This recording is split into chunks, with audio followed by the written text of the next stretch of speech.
On today's episode of Radio KD8TTE, we're going to demonstrate how to originate a message. That is, to take a message from somebody else and to format it for transmission on an amateur radio relay net. Stick around.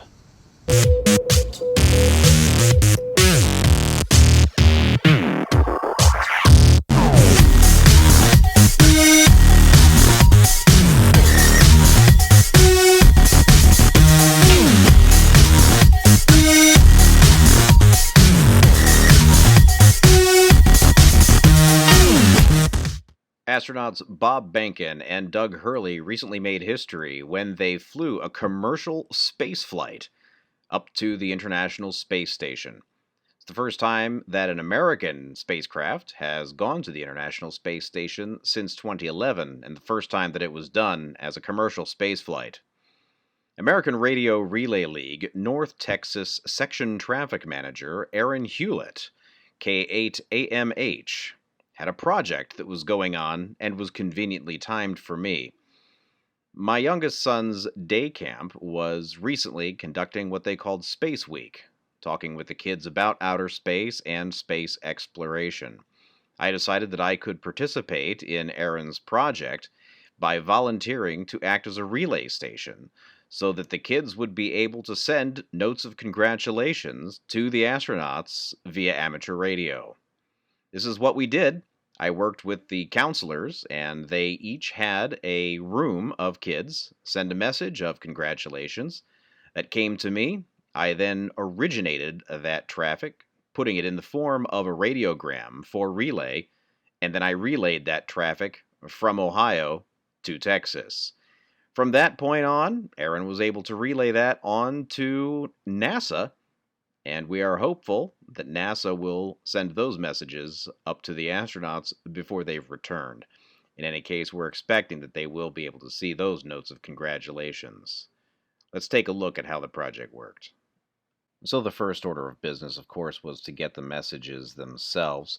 I got that from the camp counselors. They worked with each of the groups of the kids, and they then sent me one email message. It had messages from 3 of the groups, and they have a name for each one of them, which they put in a heading along with the message that followed. So I got that in email, and this is where I began the process of originating the traffic. For the sake of illustration, I have taken the text from the email message that I have, along with the group name that was used as a header, and I've placed that inside of a box on the screen, surrounded by red. This is superimposed over top of a radiogram form that I have completed as part of the origination process. So if we walk step by step through this form, we will see how we are able to take a message from somebody else and to put it in the format necessary for transmission on the amateur radio relay circuits. The first box in the top left is the number. That is the message number. Think of it as a serial number so that if there's a question about a message, we have the ability to identify it uniquely. Now, each station that is originating radiograms assigns these numbers. So to get a unique number, you need to combine both the number with the station of origin. So when we take a look at number 3253 from station KD8TTE, that's how we can identify the message uniquely. Following the number is the precedence. This determines the order in which the traffic will be moved. In amateur radio, we have several different types of precedence. The top is emergency, which is something that generally means life or death. The kind of thing like a ship that is in distress and has an immediate need for help. In a situation like that, we're looking at emergency precedence that makes sure that it gets taken care of immediately. We don't wait for traffic nets. We don't wait for anything. We get that message moving just as quickly as possible. Following emergency is priority traffic. This is something that will be from an agency, for example. If we are assisting an emergency management agency that is in the process of responding to a broad emergency or a disaster, That would be precedence of priority. Following that is welfare, which is used anytime that we are sending a message regarding the health and welfare, for example, of a disaster victim, somebody whose home has been flooded and they have to go to a temporary shelter to be able to tell their friends and family that they're well, but they're not at home. That would be welfare precedence traffic. Routine is what we use for all of our day-to-day traffic. Any general kinds of greetings, birthdays, any of that sort of thing is routine traffic, and that's what we're looking at here. In our next box is the handling instructions. In this case, I have two sets of handling instructions, which is legal. HXC, Handling Instructions Charlie. That means that when the message is delivered, that is sent to the recipient, that the station that is giving the message to the recipient will send a message back to the station of origin saying, I have delivered the message and when the message was delivered. The other handling instruction is Bravo 24. This means that if the message has not been delivered within 24 hours of the time and date that the message was filed, that it should not continue on its path to being delivered, but the station that sees it and sees that it is now essentially expired should send a message back to the station of origin saying, sorry, it didn't make it, and that way we don't have these messages going on for a long period of time.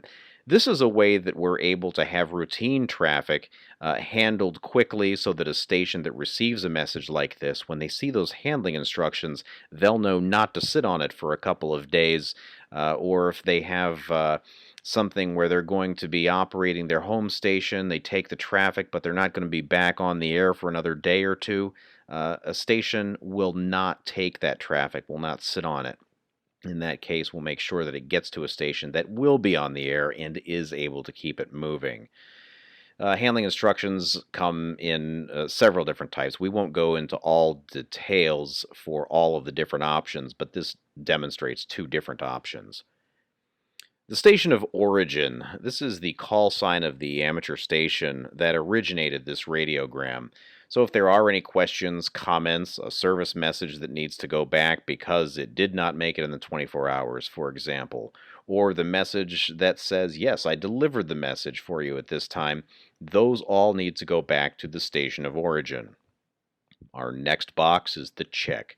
This is the number of groups or the number of words that we have in the text portion of that radiogram, which we have down below the phone number and above the signature. The place of origin, that will be the city and state where this radiogram is actually coming from. So, for example, if I happened not to be at my home station in Bexley, but I happened to be somewhere else when I originated that traffic, I'm actually going to originate it at that location. And the reason for that we can describe in more detail in a future video. But if there is somebody who wants to reply to the message itself, that is the person whose name is in the signature block, that's going to need to be associated with the place of origin, not associated with the station of origin. So again, let's say that we have a case where my station, KD8TTE, is operating not at home, but in a different state, and I am operating on behalf of somebody else who is in that other state. That other person's name is going to show up in the signature down below, so I want that place of origin to match the location of the person whose name is in the signature so that a response can be routed properly to that person. Now I return again to our handling instructions in the station of origin. It's important to recognize the difference between the station handling the traffic. We're talking about things about the traffic. This is the mechanism of how it's relayed, as opposed to dealing with the content of the message. the content of the message that is going to be from the person whose name is in the signature to the person whose name is in that to box, and that is going to be from that person at the place of origin that's distinct from the station of origin that's actually handling the traffic, and that is where the responses as directed by our handling instructions Charlie and Bravo are going to go. So, moving on then, we have our time filed. You see here I'm using the 24-hour clock, which is what we do in radio because we don't want to have to distinguish between AM and PM. So 2055, and that Z on the end is a time zone. Zulu time, that is the universal coordinated time. And so 2055 Zulu, that is 4 hours ahead of Eastern Daylight Time, which is what we are in now in Ohio. And so at 1655 Ohio time, that's 4:55 in the afternoon, Eastern Daylight Time is when I originated this message, and that would be on the 30th of June. Moving down, we see the to box. This is where we're actually going to be sending the traffic. In this case, we do not have a phone number. We do not have an address for where this message ultimately is going, which is to the astronauts. We are sending it to an amateur station who has volunteered to relay the traffic for the astronauts. So this is going to be K8AMH is the amateur station in Little Elm, Texas. And so this addressing information makes sure that it gets to that station, and the station then is going to be able to see, this is the traffic that's meant to be sent over to the astronauts. And so that station will receive the radiogram and see to it that it is properly delivered. All right, so now moving on to the text of the message. Notice a couple of things. Number one, it's in all capital letters. The reason for that is because when we are moving our messages, we're doing so in many cases over a medium that is not case sensitive. Speech is not case sensitive. Have you guys been to Pluto? Well, you would know when using standard capitalization which words or letters should be capitalized, but the fact of the matter is, in speech, we don't distinguish. Also, when we are sending messages with Morse code or with some of the digital modes, they are not case sensitive. There are other digital modes that are case sensitive. The point is that when we are originating a message, we do not know the mode that is going to be used for the transmission of the message as it's making its way from one station to another, making its way to the destination. So rather than say, well, we're going to require that this go over a circuit that is mixed case and case sensitive, it's better for us just to assume that it will not be case sensitive. Let the operators make the decision about the best way to relay that message, whether it's voice, whether it's Morse code, whether it's a digital mode, and let them take care of that problem. So what we do is we'll just put that message in place, and we'll make a couple of changes along the way. Notice in that part that's surrounded by red, the message as I got it, have you guys been to Pluto? Question mark. Well, we don't actually use the question mark in the text of messages that are being used on the relay circuits. The reason for that is that question mark actually means something different. On a Morse code net, for example, if you say question mark, did it, that is the same thing as using the voice procedure, I say again, which is going to be used for emphasis or for a correction. So if we were to send, have you guys been to Pluto, put a question mark on it, and then say find a planet, what would actually happen if we have somebody who's literally reading that Morse code traffic? What would come out is, have you guys been to find a planet? And that's the reason why we do not use the question mark. Now, of course, we want to carry that meaning that the person sending the message has. And so what we do is we simply encode that question mark with the word query. Have you guys been to Pluto? Query. That's the way that we are able to make sure that when we are relaying that message, whether it's with Morse code, or whether it's by voice, or whether it's by some digital mode, that the message is preserved and it has the proper punctuation in place. Find a planet for the turtles. We do not use period, and so again we do a process of encoding. In this case, where we have a break in thought, rather than using a period, a full stop, we will use a standalone letter X, and that means full stop. That indicates a break in thought. Find a planet for the turtles. X-ray is how it would be voiced. And over a Morse code or a digital relay, it would go across exactly as you see it in the radiogram. And then finally, did you bring any books? Again, query. Now, if the last part of what we were saying there in the radiogram text had been declarative and it had a period on the end, we would not place an X-ray at the end. Again, it's not a period. The X-ray is a full stop, a break in thought. And so in this case, we do have the punctuation on the end because it is a question. So, did you bring any books? Query. Now we're ready to move on to the signature, which is Bexley Camp Woods Turtle Group.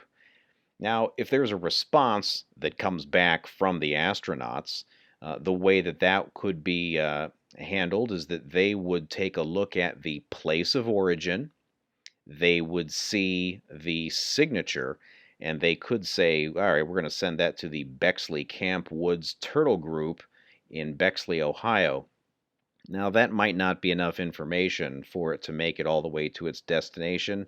So something that we might see is the traffic would be directed to Bexley Camp Woods Turtle Group, care of KD8TTE, just as this message is directed to the astronauts, care of K8AMH.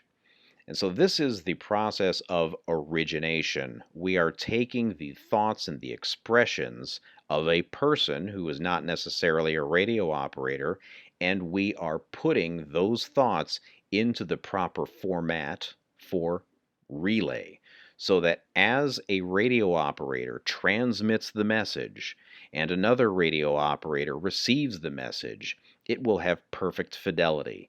It will make its way in through the entire system, and it will be the same at the very end as it was at the very beginning, word for word, letter for letter.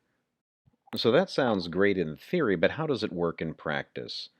Well, in this particular case, Aaron, who was running this project, has published a paper where he describes what he was doing and also includes copies of the radiograms as he received them and as he delivered them. So if we take a look from this report that was issued by Aaron, K8AMH, you can see the radiogram and compare the radiogram as he has it and the radiogram as we sent it. If you notice that there is a box the radiogram was received at, and that's his information, that's where he ultimately received the message and then got it ready for delivery. Delivery we'll talk about in a future video, but this is an example of delivery. Notice that it is not just the radiogram being thrown at somebody who may or may not be able to make sense of the format that was used for transmission. Up above, he actually puts the message in there, and notice that he translates it back. So he takes it from that form that we encoded it, he then decodes it, so query is turned back into a question mark.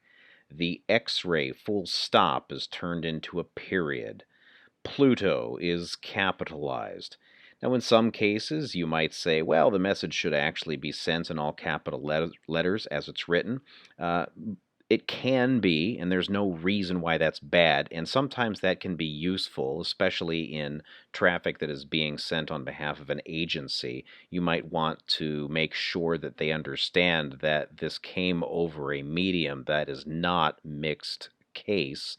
But in this case, this is just conversational. It's a personal message. It's not something where the difference of a capital letter is going to determine the unit of measure, for example. So there isn't any problem with it actually being put back into mixed case form. And then you can see down at the bottom where it came from is included in there. So that's the act of delivery. That's taking it from its message format for transmission and turning it back into something that would be readable by non-radio operators. So as you can see, comparing what we sent with what was actually received, it did work. And then the delivery process took that radiogram and put it into something that a person who's not a radio operator can make sense of.